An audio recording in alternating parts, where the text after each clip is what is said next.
3, 2, 1. Here we go!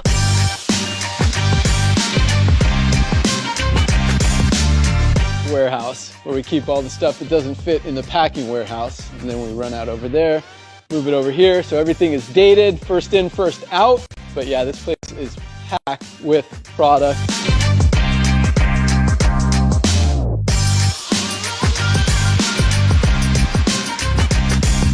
Brand new pre-workout E3.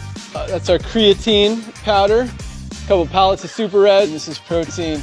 We know how much you've been wanting it, and we've been moving a lot. We spent a lot of money to invest to make sure that we did not run out of stock.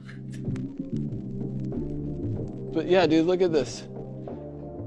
Just look at this. 3, 2. We have a ton of stuff. We got a lot of inventory. It's gonna bless a lot of people. Yeah.